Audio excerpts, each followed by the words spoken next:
Kumuha si Yana ng kanyang damit, sinukat niya ito at tinignan ang kanyang sarili sa salamin.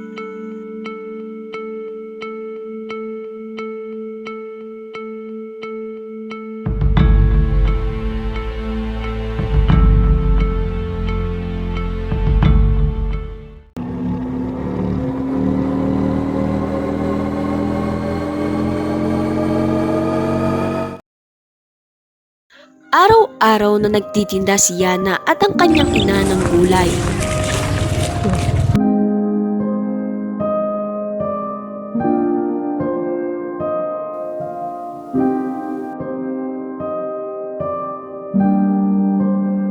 May ilan lang na bumibili.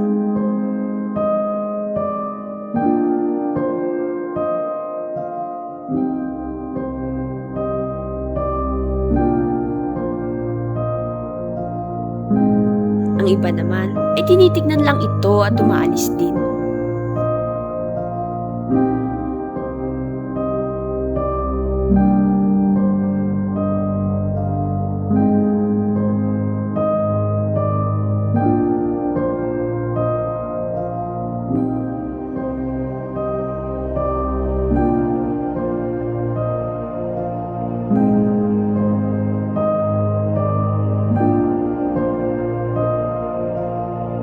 Ibinalik ni Yana ang kanyang damit at kumuha ng panibago.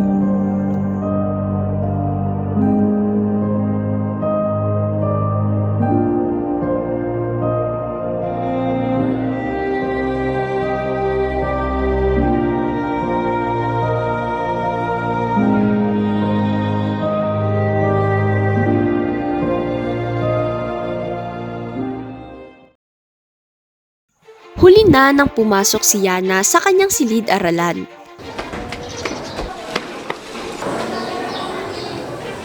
Ma'am, sorry I'm late. Yana de la Cruz? Present, ma'am.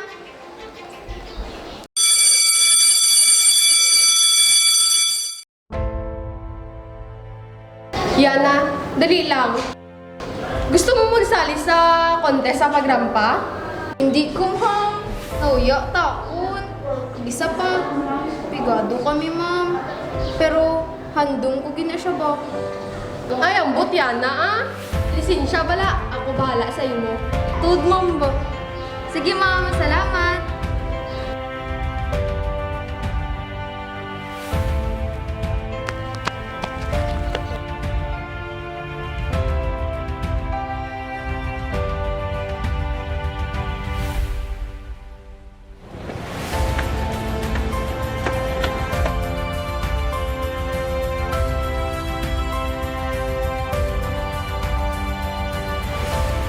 Ipinakilala ni Binibining Doris si Yana sa kanyang kaibigan na si Jasper. Si Jasper ay hindi lang magaling sa pagtuturo ng pagrampa. Isa rin siyang academic coach at beauty queen maker. Baka sa mukha ni Yana ang hirap at pagod, ngunit hindi ito hadlang upang tumigil siya. Sa halip, ginawa niya itong inspirasyon upang patuloy na mag-ensayo.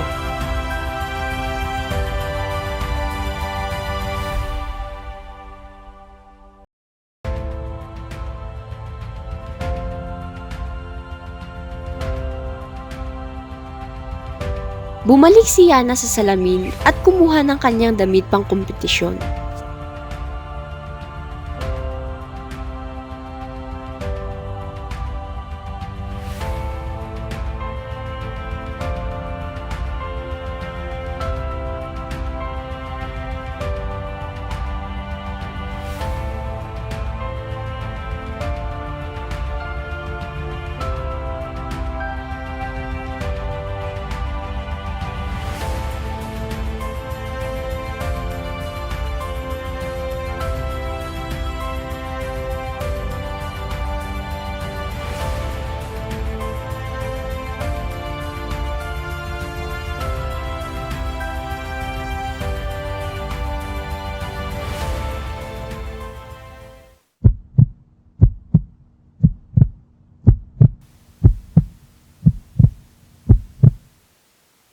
Tinanghal si Yana na Binibining Pilipinas 2024. Ang refleksyon ni Yana ay naging alaala niya sa kanyang mga naging hamon sa buhay.